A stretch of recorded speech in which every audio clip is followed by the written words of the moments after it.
Hi friends, आज मैं एक एंटी हाइपरटेंसिव मेडिसिन का रिव्यू करने जा रहा हूं। बढ़े हुए ब्लड प्रेशर को कम करने के लिए इस प्रोडक्ट का इस्तेमाल किया जाता है। ब्रांड नेम की अगर मैं बात करूं तो बिसोकार 5 मिलीग्राम टैबलेट ब्रांड नेम से मार्केट में उपलब्ध होता है। रसन फार्मा लिमिटेड के द्वारा इसका प्रोडक्शन किया जाता है। कंपोजिशन के रूप में इसमें बिसोप्रोलाल 5 मिलीग्राम की मात्रा में उपलब्ध होता है। कीमत की अगर बात करें तो 10 टैबलेट का एक स्ट्रिप मार्केट में 38 रुपीज़ का उपलब्ध होता है। फ्रेंड्स, अगर अभी तक आपने मेरे चैनल को सब्सक्राइब नहीं किया है तो प्लीज़ चैनल को सब्सक्राइब कर लें, बेल आइकन को भी प्रेस करें ताकि आने वाले सारे वीडियोस के नोटिफिकेशंस आप तक आ जाएं और आप मेरा कोई भी वीडियो को मिस ना करें। अगर फ्रेंड्स आपने इस प्रोडक्ट को इस्तेमाल किया है तो आपके क्या क्या एक्सपीरियंसेस रहे हैं कमेंट सेक्शन पर लिखकर ज़रूर बताएं। अगर आपको ये वीडियो पसंद आता है तो प्लीज़ वीडियो को लाइक करें, चैनल को सब्सक्राइब करें, अपने लव वन तक वीडियो को शेयर करना बिल्कुल भी ना भूलें। आइए फ्रेंड्स, वीडियो को शुरू करते हैं। सबसे पहले देखते हैं इस प्रोडक्ट के कुछ वैकल्पिक ब्रांड्स के बारे में। तो फ्रेंड्स, बी सेलेक्ट 5 टैबलेट जिसे इंटास फार्मास्यूटिकल्स लिमिटेड के द्वारा बनाया जाता है। कॉर्बिस 5 टैबलेट जिसे टोरेंट फार्मास्यूटिकल्स लिमिटेड के द्वारा बनाया जाता है। जेबिस्टा टैबलेट जिसे यूएसबी लिमिटेड के द्वारा बनाया जाता है। बिसोहार्ट 5 mg टैबलेट जिसे मैनकाइंड लिमिटेड के द्वारा बनाया जाता है। कॉनकोर 5 टैबलेट जिसे मर्क लिमिटेड के द्वारा बनाया जाता है। तो फ्रेंड्स, मार्केट में मिलने वाले सेम कंपोजिशन के साथ उपलब्ध ये कुछ ऐसे डिफरेंट ब्रांड्स हैं जिनका साल्ट या मॉलिक्यूल सेम होता है और ये इफेक्ट भी सेम प्रोड्यूस करते हैं। इसलिए आप इस प्रोडक्ट के न मिलने की स्थिति पर इन प्रोडक्ट को भी परचेस करके अपना काम चला सकते हैं। अब देखते हैं फ्रेंड्स इस मेडिसिन के कुछ यूजेस के बारे में। तो जैसा मैंने पहले आपको बताया, यह एक एंटी हाइपरटेंसिव मेडिसिन है, यानी बढ़े हुए ब्लड प्रेशर को कम करने का कार्य करती है। एंजाइना पेक्टोरिस के केस में, यानी जो हार्ट रिलेटेड चेस्ट पेन होता है, उसके लिए भी इस प्रोडक्ट या मेडिसिन का इस्तेमाल किया जाता है। एरिदमिया यानी हार्ट की जो गति होती है उसके कम हो जाने या अधिक हो जाने, यानी उसमें जो फ्लक्चुएशन होता है, उस कंडीशन में भी इस मेडिसिन का इस्तेमाल करते हैं। हार्ट अटैक के केस में इस मेडिसिन का इस्तेमाल करते हैं। साथ ही माइग्रेन की स्थिति, यानी एक प्रकार का जो सिर दर्द होता है, उस स्थिति में भी इस प्रोडक्ट या इस मेडिसिन का इस्तेमाल किया जाता है। अब देखते हैं फ्रेंड्स इसके कुछ साइड इफेक्ट के बारे में। तो नियरली ऑल मेडिसिन में जो नाउजिया और वोमिटिंग का जो फीचर होता है वह इसमें भी होता है साइड इफेक्ट के रूप में। इसके साथ में हेडेक हो सकता है, यानी सिर दर्द हो सकता है। आपकी जो हृदय की गति होती है वह कम हो सकती है। शरीर में अधिक मात्रा में थकान हो सकती है, कब्ज हो सकती है, डायरिया भी हो सकता है। डलनेस, डिजीनेस और ड्राउजीनेस के सिम्टम्स आपको देखने को मिल सकता है और हाथ पैरों में ठंडापन आपको अधिक फील हो सकता है। फ्रेंड्स, ये इतने सारे इसके कुछ कॉमन साइड इफेक्ट के रूप में देखे गए हैं। अब देखते हैं फ्रेंड्स यह मेडिसिन को कैसे कार्य करना चाहिए या मेडिसिन को आपको कैसे लेना चाहिए। तो फ्रेंड्स, डॉक्टर के डोज और ड्यूरेशन के अकॉर्डिंगली ही आपको मेडिसिन का इस्तेमाल करना चाहिए। सेल्फ मेडिकेशन नहीं करना चाहिए। इसके डोज या इसके शेड्यूल को अल्टर नहीं करना चाहिए। मेडिसिन को साबुत निगलना चाहिए। किसी भी प्रकार से तोड़ना, कुचलना, चबाना या पीसना नहीं चाहिए। इस मेडिसिन को भोजन के साथ भी ले सकते हैं और बिना भोजन के भी ले सकते हैं, परंतु आप एक निश्चित समय पर जब मेडिसिन के लेते हैं तो मेडिसिन की गुणवत्ता बढ़ती है। अब देखते हैं फ्रेंड्स यह मेडिसिन कैसे कार्य करती है।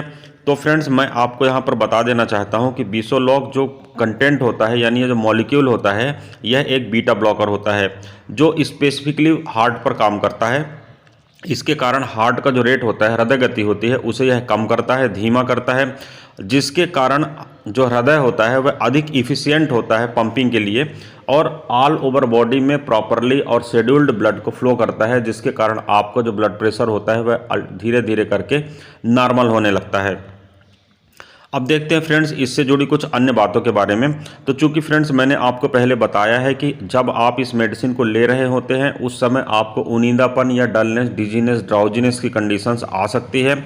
इसलिए यह आपको मैं एडवाइस करता हूं कि जब आप लेटे हुए से उठते हैं या उठते हुए से खड़े होते हैं तो उस कंडीशन में आपको इस चीज़ को धीरे से करना है। अचानक से आपका खड़ा होना या अचानक से लेटे से बैठ जाना, अचानक से इस कंडीशन में आपको ब्रेन में जाने वाले ब्लड की जो सप्लाई होती है वह थोड़ा सा अल्टर होती है और जिसके कारण आपको चक्कर आ सकता है। अब फ्रेंड्स बात करते हैं कि अगर आपको किसी प्रकार के डायबिटीज़ हो रखी है, चाहे वह डायबिटीज़ टाइप 1 हो चाहे डायबिटीज़ टाइप 2 हो, तो आपको जो ब्लड के पैरामीटर्स होते हैं, यानी आपको जो ब्लड शुगर का लेवल जो होता है उसको रेगुलरली चेक करना है और इसके बारे में आपको डॉक्टर से भी इस बारे में परामर्श करना है। इस मेडिसिन को लेने के कुछ समय बाद लगभग बीपी आपका एक नॉर्मल टोन में मेंटेन होने लगता है, परंतु उसका बिल्कुल भी मतलब नहीं होता कि आप मेडिसिन को अचानक से बंद कर दें। अगर आप इस मेडिसिन को सडनली या अचानक से बंद करते हैं तो ब्लड प्रेशर अचानक से बढ़ सकता है, जिसके कारण आपको हार्ट अटैक या ब्रेन स्ट्रोक का खतरा बन सकता है। अब फ्रेंड्स, इससे जुड़े कुछ अन्य बातों को मैं आपके साथ शेयर करता हूं। जब आप इस मेडिसिन को ले रहे हो तो उस समय आपको अल्कोहल का सेवन नहीं करना चाहिए, ना मेडिसिन के आगे, ना पीछे, या ना मेडिसिन के साथ में, क्योंकि फ्रेंड्स यह आपके लिए हानिकारक हो सकता है। अगर आप प्रेगनेंसी में हैं या ब्रेस्ट फीडिंग करा रहे हैं तो आपको इस बारे में डॉक्टर से उचित परामर्श करना चाहिए, इसके बाद ही इस मेडिसिन को कंटिन्यू करना चाहिए। ड्राइविंग मोड के लिए यह मेडिसिन अनसेफ है, क्योंकि मैंने आपको पहले ही बताया है कि डलनेस, डिजीनेस और ड्राउजीनेस के सिम्टम आते हैं, और ड्राइविंग के साथ साथ ऐसा कोई अन्य कार्य भी आपको नहीं करना चाहिए जिसमें मेंटल कंसंट्रेशन की ज़रूरत पड़ती है। किडनी और लीवर से जुड़ी किसी भी समस्या का अगर आप सामना कर रहे हैं तो यह आपके लिए अधिक अच्छा होगा कि आप अपने डॉक्टर से इस बारे में उचित परामर्श करें, उसके पश्चात ही मेडिसिन का सेवन करें। अब फ्रेंड्स, इससे जुड़ी कुछ अन्य बातों के बारे में मैं आपसे डिस्कस कर रहा हूं। यहाँ पर कभी कभी लोगों के द्वारा पूछा जाता है कि क्या यह जो मेडिसिन होती है यह पेशाब की मात्रा को बढ़ाती है और बढ़े हुए पानी की मात्रा को शरीर से बाहर निकालकर ब्लड प्रेशर को कार्य करती है। तो फ्रेंड्स, मैं आपको बता देना चाहता हूं कि यह कोई डायूरेटिक या मूत्रवर्धक मेडिसिन नहीं है, और इसका कुछ ऐसा वर्क नहीं होता है कि यह शरीर से अतिरिक्त पानी की मात्रा को बाहर निकालकर ब्लड प्रेशर को नियंत्रित करती है, बल्कि यह एक बीटा ब्लॉकर है जो हृदय की जो कहना चाहिए नर्वस सिस्टम होता है हार्ट का, जो उसको रेगुलेट करता है, जो साइनस आरिकुलम जो नोड्स वगैरह होते हैं जिसके कारण ये हार्ट सक्रिय होता है, उसकी जो सक्रियता होती है उसको थोड़ा सा कम करती है, जिसके कारण हार्ट की जो मांसपेशियां होती हैं, हार्ट की जो मसल्स होती हैं, उन्हें रिलैक्सेशन मिलता है, उन्हें आराम मिलता है, और प्रॉपरली हार्ट जो होता है, आपका हृदय जो होता है, वह शांत रूप से कार्य कर पाता है, और जिसके कारण ब्लड प्रेशर कम होता है। अब फ्रेंड्स, कभी कभी पूछा जाता है कि इस मेडिसिन को लेने का सबसे अच्छा समय क्या है। तो फ्रेंड्स, इस चीज़ को तो डॉक्टर आपका सेट करेगा कि मेडिसिन आपको सुबह लेनी है या शाम को लेनी है, या फिर मेडिसिन को दिन में 2 बार लेना है या 1 बार लेना है। तो आप अपने चिकित्सक की सलाह का आपको पालन करना चाहिए। इस मेडिसिन को सुबह या शाम कभी भी लिया जा सकता है। आमतौर पर प्रतिदिन 1 बार इस डोज को निर्धारित किया जाता है।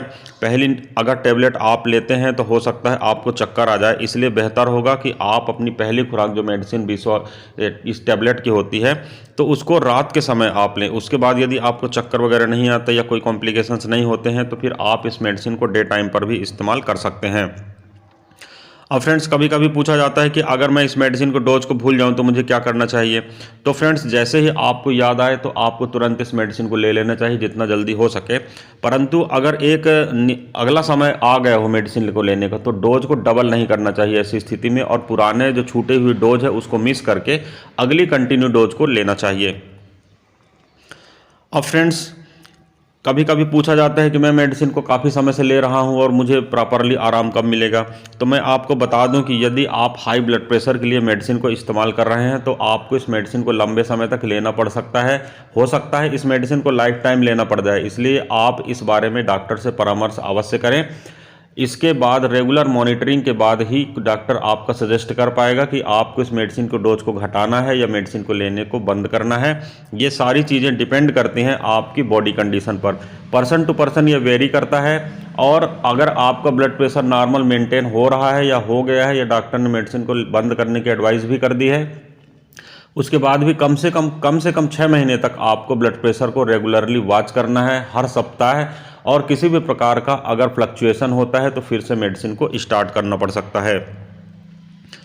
अब फ्रेंड्स, कभी कभी लोग पूछते हैं कि ब्लड प्रेशर अगर बढ़ा हुआ है उस कंडीशन पर अगर हम मेडिसिन को ले रहे हैं तो कितने समय के अंदर ब्लड प्रेशर को कंट्रोल कर सकता है। तो फ्रेंड्स, मैं आपको बता देना चाहता हूं कि इस मेडिसिन का जो 5 mg का टैबलेट होता है वह 2 घंटे के अंदर अपना प्रभाव दिखाना शुरू कर देता है, परंतु इसका जो पूरा प्रभाव होता है वह शुरू होने में आपको 2 से 6 सप्ताह तक का समय लग सकता है। अगर आपको ब्लड प्रेशर में कोई परिवर्तन समझ में नहीं आता है या मेडिसिन के रेगुलर 2 से 6 सप्ताह या 8 सप्ताह तक लेने के बाद भी ब्लड प्रेशर कम नहीं होता है तो यह आपको एडवाइस किया जाता है कि आप अपने डॉक्टर से इस बारे में परामर्श करें, दवा बदलने की आवश्यकता भी पड़ सकती है। अब फ्रेंड्स, बात करते हैं कि कोई पूछता है कि अगर मैं प्रेगनेंसी पे हूँ या ब्रेस्ट फीडिंग करा रही हूँ तो उस कंडीशन पर मेडिसिन का सेवन करना चाहिए या नहीं करना चाहिए। तो फ्रेंड्स यह जो प्रोडक्ट होता है या यह जो मॉलिक्यूल होता है, यह जो भ्रूण होता है यानी जो नवजात शिशु होता है, यह मेडिसिन का जो कंटेंट होता है यह भ्रूण और नवजात शिशु दोनों की स्थितियों पर हानिकारक प्रभाव डाल सकता है और प्रेगनेंसी के टाइम पर यानी गर्भावस्था की ड्यूरेशन में आपको कई प्रकार की प्रॉब्लम्स क्रिएट कर सकता है। अतः आपको उस दौरान आपको इस मेडिसिन का सेवन नहीं करना चाहिए, या अगर आपके लिए बहुत ही आवश्यक है तो अपने डॉक्टर से पहले परामर्श करें, इसके बाद ही मेडिसिन का सेवन करें। अब फ्रेंड्स, अगर आवश्यकता से अधिक खुराक आप इस मेडिसिन के ले लेते हैं तो क्या होगा? तो फ्रेंड्स, मैं आपको बता देना चाहता हूं, चूंकि यह हृदय की गति को कम करता है, धीमा करता है, उसे रीसेट करता है, शांत करता है हृदय को, और इस कारण से मेडिसिन की अधिक जो खुराक होती है वह आपके हृदय की गति को धीमा कर सकता है, आपको सांस लेने में मुश्किल हो सकती है, चक्कर आने की कंडीशन पैदा कर सकता है, शरीर में कपकपी पैदा कर सकता है। और ऐसी कंडीशन से बचने के लिए आपको एडवाइस की जाती है कि ऐसी कंडीशन में आपको ड्राइविंग बिल्कुल नहीं करना चाहिए और तुरंत हॉस्पिटल जाना चाहिए या अपने डॉक्टर से इस बारे में परामर्श करना चाहिए। तो फ्रेंड्स, आज का जो वीडियो था मैं उम्मीद करता हूं आपको पसंद आया होगा। अगर वीडियो पसंद आता है फ्रेंड्स तो प्लीज़ वीडियो को लाइक करें, चैनल को सब्सक्राइब करें। इसी तरह इन्फॉर्मेटिव हेल्थ रिलेटेड वीडियोस हमारे चैनल पर लगातार अपलोड होते रहते हैं। अतः अगर आप हमारे चैनल को सब्सक्राइब करके रखेंगे और नोटिफिकेशन का बेल भी प्रेस करेंगे तो कोई भी नोटिफिकेशन मिस नहीं होगा और कभी भी आप हमारे वीडियोज़ को मिस नहीं करेंगे। फ्रेंड्स, इस वीडियो में बस इतना ही। किसी अन्य अच्छे इंटरेस्टिंग टॉपिक के साथ आपसे फिर मुलाकात करता हूँ। तब तक के लिए गुड बाय। आपका दिन शुभ हो। जय हिंद।